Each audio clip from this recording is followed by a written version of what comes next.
Everyone, I hope you all are happy and fine. आज जो हमारी क्लास है उसके अंदर हम complete mechanical property of solid करने जा रहे हैं। इसकी इम्पोर्टेंट थ्योरी, फॉर्मूले प्लस इम्पोर्टेंट क्वेश्चन। अगर आप अच्छे से देखते हो तो शायद इससे बाहर कोई क्वेश्चन बचेगा, कंप्लीट कवर हो जाएगा आज इस क्लास से। तो देखो, एक बार थोड़ा इंट्रो से शुरू करते हैं। जो हमारा इलास्टिक बिहेवियर ऑफ सॉलिड है उससे क्या मतलब है। देखो, सॉलिड के अंदर जो हमारे एटम मॉलिक्यूल हैं, जो नेबरिंग एटम या मॉलिक्यूल हैं, उनके साथ इंटरमॉलिक्यूलर फोर्सेस से कनेक्टेड होते हैं। इक्विलिब्रियम पोजीशन के अंदर ये अपनी पोजीशन पे फिक्स हैं, लेकिन अगर हम बाहर से फोर्स अप्लाई करते हैं तो जो फोर्स हम बाहर से अप्लाई करते हैं सॉलिड के केस में उसको बोलते हैं हम डीफॉर्म्ड फोर्स या डीफॉर्मिंग फोर्स। तो जब डीफॉर्मिंग फोर्स अप्लाई करते हैं सॉलिड पे तो उसकी पोजीशन चेंज होगी, लेकिन जैसे ही हम डीफॉर्म्ड फोर्स रिमूव करेंगे तो वो अपनी पोजीशन दोबारा रिगेन कर लेगा। और बेटर तरीके से समझना है तो ऐसे ये स्प्रिंग बॉल सिस्टम का एग्जाम्पल ले सकते हैं। जो हमारी बॉल्स हैं कॉर्नर्स पे हैं, स्प्रिंग से अटैच्ड हैं। अगर हम एक कॉर्नर से इसको हम बाहर की साइड पुल करते हैं या पुश करते हैं, दोनों ही केस में इसकी पोजीशन चेंज होगी, लेकिन जैसे ही डीफॉर्म्ड फोर्स रिमूव करेंगे ये दोबारा अपनी पोजीशन रिगेन कर लेगा। तो ये स्प्रिंग का जो इलास्टिक नेचर है उसकी वजह से हो रहा है। सिमिलरली भी कौन कर रही है हमारे सॉलिड। तो इसी वजह से हम क्या बोलते हैं, जो हमारे सॉलिड है वो कैसा नेचर शो करते हैं, इलास्टिक बिहेवियर शो करते हैं। नेक्स्ट इसके अंदर हमारे स्ट्रेस और स्ट्रेन, जो हम दोनों वन बाय वन पढ़ेंगे। देखो, स्ट्रेस क्या होता है, डीफॉर्म्ड फोर्स पर यूनिट एरिया, इसी को हम क्या बोलते हैं, स्ट्रेस। और अगर इसकी यूनिट की बात करें स्ट्रेस की, तो फोर्स पर यूनिट एरिया है तो ये हमारी क्या हो जाएगी, न्यूटन पर मीटर स्क्वायर। अगर सीरीज की बात करेंगे तो न्यूटन की जगह कौन ले लेगा, टाइम, और मीटर की जगह क्या आ जाएगा, सेंटीमीटर स्क्वायर। अब देखो, स्ट्रेन क्या होता है, जब हम इस पे डीफॉर्म्ड फोर्स अप्लाई कर रहे हैं तो उसकी वजह से उसकी पोजीशन चेंज होगी, तो वो जो चेंज है वही हमारा क्या है, स्ट्रेन। जैसे देखो, स्ट्रेन जैसे change in length bye original length. Stress जो है हमारी वो कैसी क्वांटिटी है, टेंसर क्वांटिटी है।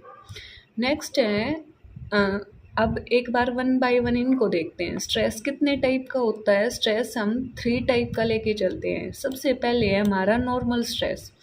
नॉर्मल स्ट्रेस हमारा क्या होता है, normal force per unit area.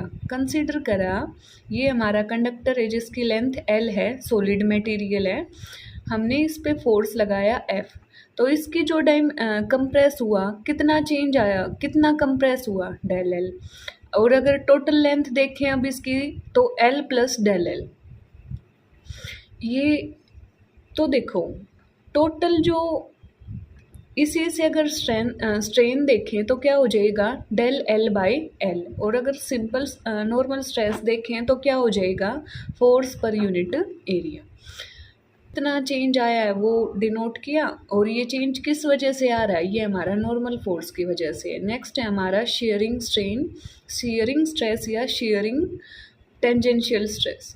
देखो, ये एक सिलेंडर का एग्जाम्पल लिया है, जैसे जो फॉर्मूला चेंज नहीं होगा, tangential force per unit area हमारा क्या कहलाएगा, शेयरिंग स्ट्रेस और टेंजेंशियल स्ट्रेस।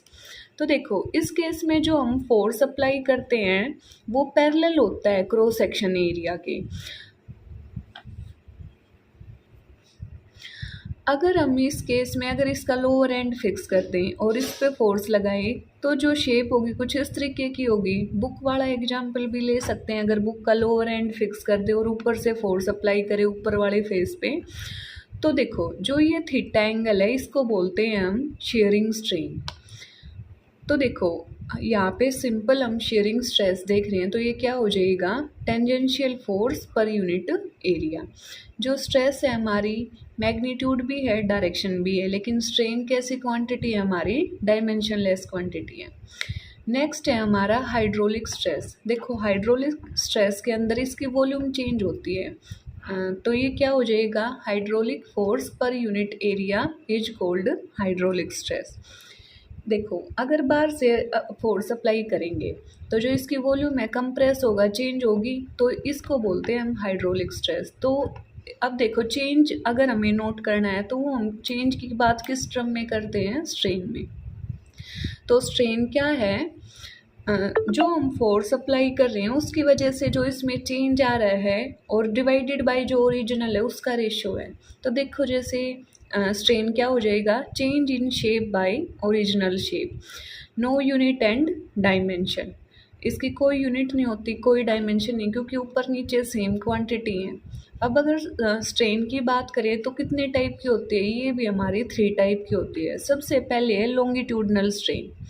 तो जो हमारा लॉन्गिट्यूडनल स्ट्रेन है वो किसको डिनोट करता है, change in length bye original length. जो हमने पहला एग्जांपल लिया था लॉन्गिट्यूडनल स्ट्रेस का, जिसमें हमने एल जो लेंथ थी उसको कंप्रेस या एक्सपेंड कर रहे थे, लेंथ का चेंज कितना था, del l divided by original length. इसको हम लीनियर स्ट्रेन के नाम से भी जानते हैं। नेक्स्ट है हमारा शेयरिंग शेप का ही ले लो। तो देखो शेयरिंग स्ट्रेन क्या हो जाएगा, फिक्स कर दिया, फोर्स अप्लाई किया, तो इसमें जो रिलेटिव डिस्प्लेसमेंट है वो हमारा कितना आया, डेल एक्स डिवाइडेड बाय जो नॉर्मल डिस्टेंस, ये है हमारा शेयरिंग स्ट्रेन। नेक्स्ट हमारा वॉल्यूमेट्रिक स्ट्रेन क्या होता है, वॉल्यूमेट्रिक देखो change in volume divided by original volume. तो अगर एक बार कंबाइन करें, हाइड्रोलिक स्ट्रेस हमारा यूनिट एरिया, लॉन्गिट्यूडनल स्ट्रेन क्या है हमारा, change in length bye original length, sharing strain हमारा क्या है, डिस्प्लेसमेंट डिवाइडेड बाय क्या हो जाएगा, change in volume divided by original volume. और जो स्ट्रेस है, स्ट्रेस की जो है हमारी यूनिट होगी, stress force per unit area है, ये पास्कल की टर्म में लिख रखा है, क्योंकि प्रेशर क्या होता है, फोर्स पर यूनिट एरिया। और जबकि स्ट्रेन की बात करें तो ये हमारी कैसी क्वांटिटी है, डायमेंशनलेस क्वांटिटी है।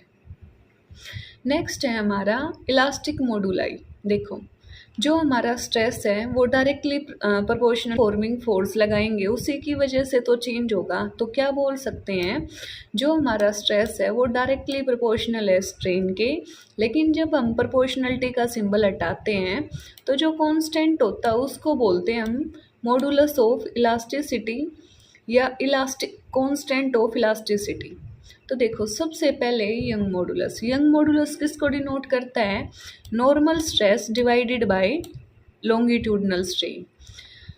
इसको ही हम लॉन्गिट्यूडनल स्ट्रेस भी बोल देते हैं। तो देखो क्या फॉर्मूला बनेगा, हमने देखा था नॉर्मल स्ट्रेस क्या है हमारा, force per unit area, longitudinal strain हमारी क्या थी, change in length bye original, change in length bye original length. तो ये हो जाएगा हमारा यंग मॉडुलस। ये वाई नोट कर रखा है, यंग मॉडुलस है, एन नॉर्मल फोर्स है, चेंज इन लेंथ है, ओरिजिनल लेंथ है, और इसकी यूनिट हमारी क्या हो जाएगी, न्यूटन पर मीटर स्क्वायर बोलो, या फिर प्रेशर की टर्म में राइट कर रहे हो तो क्या हो जाएगी, पास्कल। नेक्स्ट है हमारा मॉडुलस ऑफ रिजिडिटी। देखो मॉडुलस ऑफ रिजिडिटी जो है वो किसको जी से डिनोट करते हैं, और किस यूनिट सेम रहेगी, न्यूटन पर मीटर स्क्वायर या फिर पास्कल। अगर फॉर्मूले की बात करें तो क्या हो जाएगा, sharing stress by sharing strain. Sharing stress हमारा क्या था, tangential force per unit area, और शेयरिंग स्ट्रेन हमारा क्या था, डिस्प्लेसमेंट डिवाइडेड बाय लेंथ। तो क्या फॉर्मूला हो जाएगा, ये हमारा ये हो जाएगा। नेक्स्ट है हमारा बल्क मॉडुलस। बल्क मॉडुलस किसको डिनोट करता है, देखो इसको हम pressure divided by volumetric strain में भी लिख सकते हैं, या पिछले के तरीके से भी लिख सकते हैं, force per unit area divided by change in volume divided by original volume.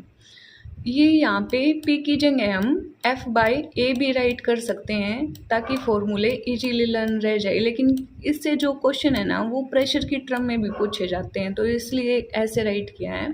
जो हमारा बल्क मॉडुलस है वो क्या हो जाएगा, pressure divided by change apply में।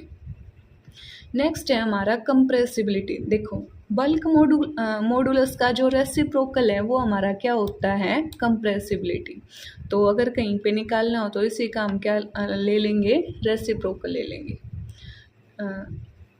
अगर इलास्टिक मोडुलाई की यूनिट की बात करें तो क्या हो जाएगा, न्यूटन पर मीटर स्क्वायर। और कंप्रेसिबिलिटी रेसिप्रोकल होता है तो इसकी यूनिट हमारी क्या हो जाएगी, मीटर स्क्वायर पर न्यूटन, क्योंकि रेसिप्रोकल है। नेक्स्ट है हमारा, अगर देखें तो स्ट्रेस और स्ट्रेन करो।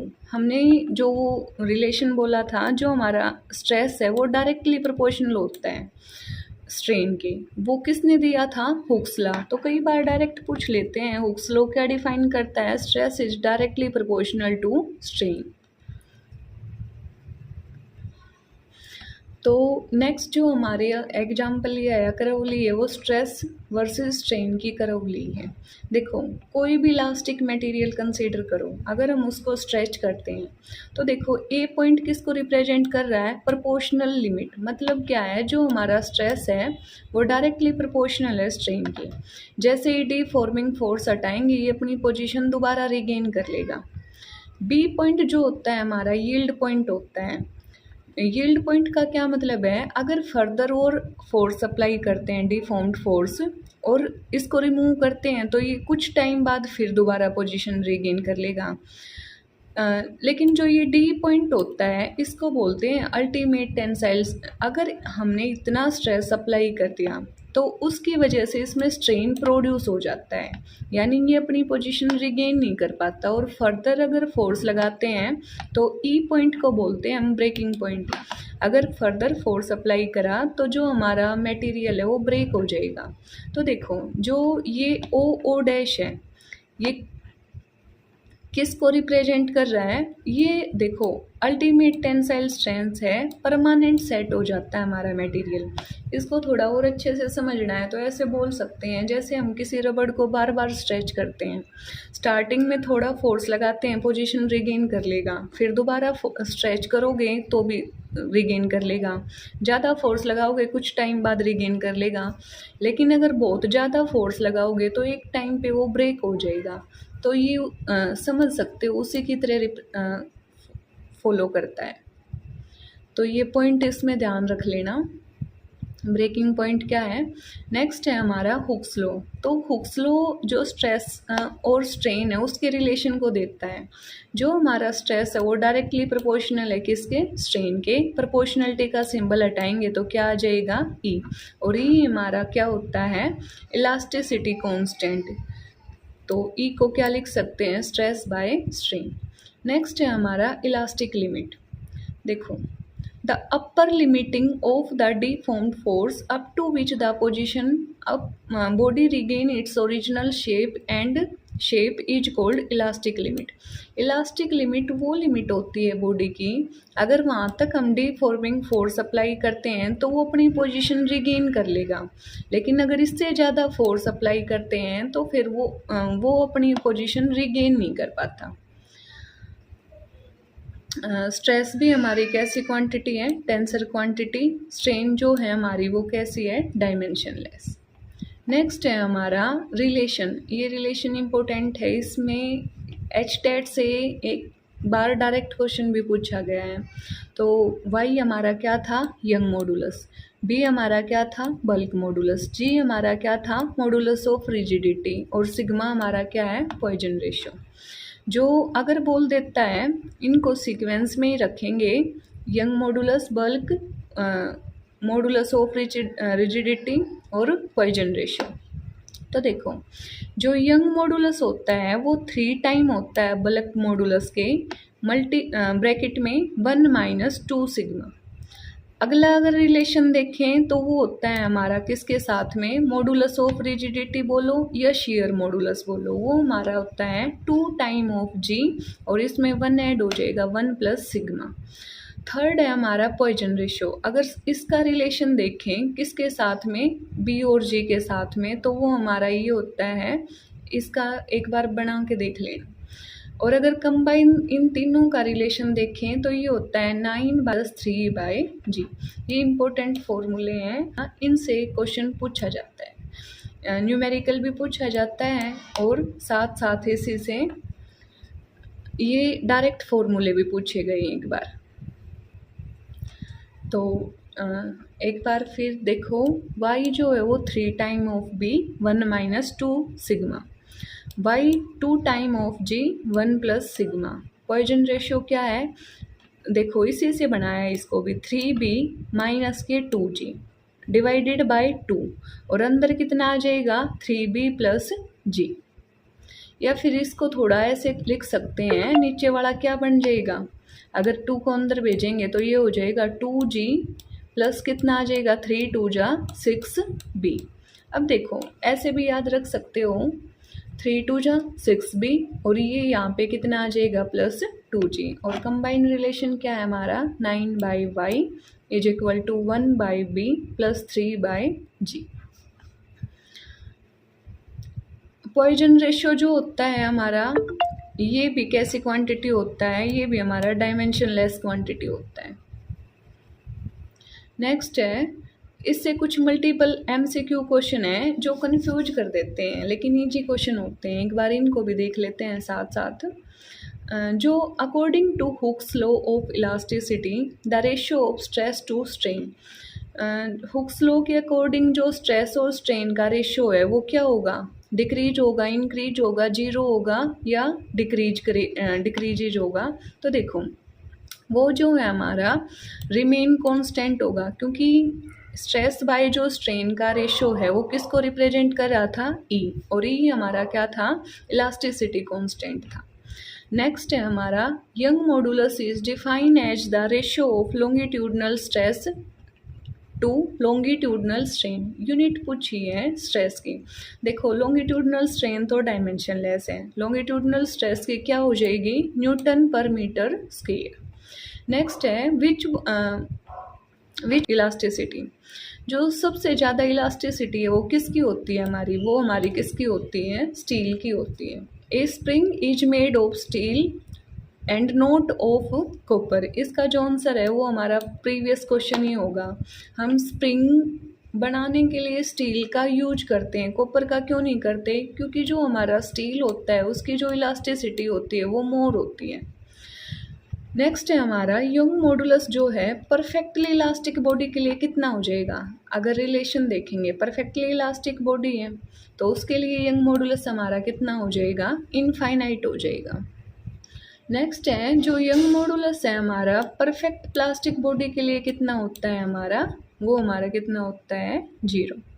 नेक्स्ट इसके बड़े क्वेश्चन हैं, देखो जैसे एक न्यूमेरिकल देखो इसका, ए वायर ऑफ लेंथ 2 मीटर, एक वायर है जिसकी लेंथ कितनी है 2 मीटर, एरिया ऑफ क्रॉस सेक्शन कितना दिया है 1 mm square, if it is increase by 2 mm, अगर ये इंक्रीज की जाती है 2 mm in the length when a weight of 20 kg is suspended from it, find stress strain and young modulus। देखो stress क्या था हमारा, force per unit area, force को क्या लिखेंगे m into g divided by area, mass कितना है 20, जी की वैल्यू कितनी है 9.8, एरिया कितना गिवन है 1 mm था, कन्वर्ट करेंगे कितना आ जाएगा 10⁻⁻6 मीटर स्क्वायर, तो यहाँ से क्या निकल जाएगा स्ट्रेस। स्ट्रेन क्या होता है, change in length bye original length, तो कितना हो जाएगा, लेंथ का चेंज कितना था 2 mm, कन्वर्ट करेंगे तो कितना आ जाएगा 2 इंटू 10⁻3, ओरिजिनल कितनी थी 2, तो स्ट्रेन कितना है इसके अंदर 10⁻3। नेक्स्ट क्वेश्चन है जैसे कि यंग मॉडुलस का और देख लेते हैं, determine the force required to double the length of a copper wire of cross section area 5 mm square, young modulus है जो कॉपर वायर का वो गिवन है। देखो फोर्स कैलकुलेट करना है कब, जब जो उसकी लेंथ है वो डबल हो जाए, एल लेंथ पहले ही है, लेंथ डबल हो जाएगी यानी डेल एल हमारा कितना होगा L, area of cross section given है, यंग मॉडुलस गिवन है, फॉर्मूला क्या था, यंग मॉडुलस हमारा stress by strain force per unit area, अगर स्ट्रेन की बात करें तो del L by L, L से एल कैंसिल हो जाएगा, कितना बचेगा 1, तो क्या बचा जो हमारा एफ है वो कितना हो जाएगा, एफ निकालना है यंग मॉडुलस मल्टीप्लाई एरिया, तो यंग मॉडुलस गिवन है, एरिया गिवन है, यहाँ से हमारा क्या कैलकुलेट हो जाएगा फोर्स। नेक्स्ट क्वेश्चन है हमारा Calculate the percentage length in increase in length of a wire cross section area given a 1 mm square stretched by force given 100 Newton और यंग मॉडुलस जो है वायर का वो गिवन है। अब देखो निकालना क्या है, परसेंटेज इंक्रीज इन लेंथ। तो फॉर्मूला क्या था हमारा, young modulus stress by strain, तो स्ट्रेन निकालना है तो क्या आ जाएगा स्ट्रेस बाय वाई। स्ट्रेस हमारा क्या था, force per unit area multiply Y. F given है, ए गिवन है, वाई गिवन है, तो हमारा क्या निकल जाएगा यहाँ से del L by L. Percentage में निकालना है, मल्टीप्लाई क्या कर देंगे 100। तो इस तरीके से हम इसके अंदर क्या निकाल लेंगे, percentage increase in length. Next question देखो, a wire of length 2 metre has a percentage strain. एक वायर है जिसकी लेंथ गिवन है कितनी 2 मीटर, और जो परसेंटेज स्ट्रेन है, स्ट्रेन परसेंटेज स्ट्रेन का क्या मतलब है, change in length bye original length कितनी है 0.1%। परसेंट का डिवाइडेड बाय 100 होगा तो कितनी बची 10⁻³ under A tensile force determine the extension in the wire. Extension निकालनी है यानी डेल एल निकालनी है। तो देखो डेल एल एल मल्टीप्लाई में चला जाएगा, एल कितना गिवन है 2, तो यहाँ से डेल एल कितना निकल जाएगा 2 × 10⁻³ नेक्स्ट क्वेश्चन देखो, ये इंपॉर्टेंट है, इससे रिलेटेड क्वेश्चन पूछे जाते हैं और पूछा भी गया है स्टेट के अंदर इस जैसा ही question. A steel wire of length, एक स्टील वायर है जिसकी लेंथ गिवन है 4.8 metre, cross section area given है उसका 30 mm square, stretches by the same amount as a copper wire of length. Copper wire की लेंथ है 3.6 metre और cross section area कितना है 40 mm स्क्वायर। देखो जो फोर्स अप्लाई किया है वो सेम है और जितना स्ट्रेच हुई है वो लेंथ भी सेम है, तो जो डेल एल एस स्टील की है वो लेंथ किसकी होगी कॉपर की। तो देखो क्या निकालना है, रेशियो निकाल कॉपर, तो young modulus steel bye copper formula लगाएंगे में वो कैंसिल हो जाएगी और जो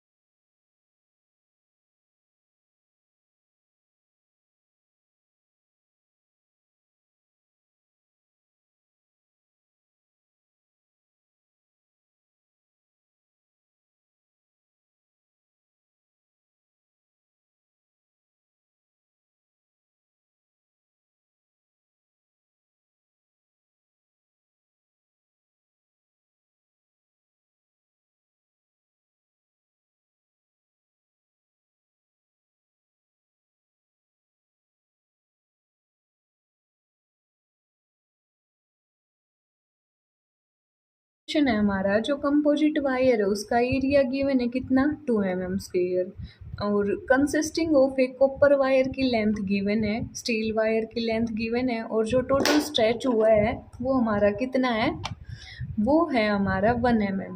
तो टोटल डेल एल कितना है 1 mm। तो इसको हम कैसे राइट करेंगे, टोटल जो एक्सटेंशन है वो कॉपर वायर के अंदर प्लस जो टोटल एक्सटेंशन है स्टील वायर के अंदर, दोनों का किसके बराबर है 1 mm। कन्वर्ट करेंगे 10⁻³ यंग मॉडुलस दोनों का गिवन है, एरिया ऑफ क्रॉस सेक्शन दोनों का गिवन है।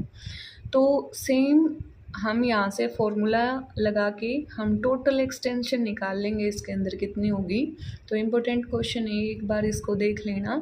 आज के लिए इतना ही, इसके जो और क्वेश्चन है आपको वो ट्राई करनी है। अगर क्लास पसंद आई है तो वीडियो लाइक और चैनल सब्सक्राइब ज़रूर करना है, क्योंकि बहुत टाइम लगता है ऐसे नोट्स और वीडियो प्रिपेयर करने में। Thank you everyone.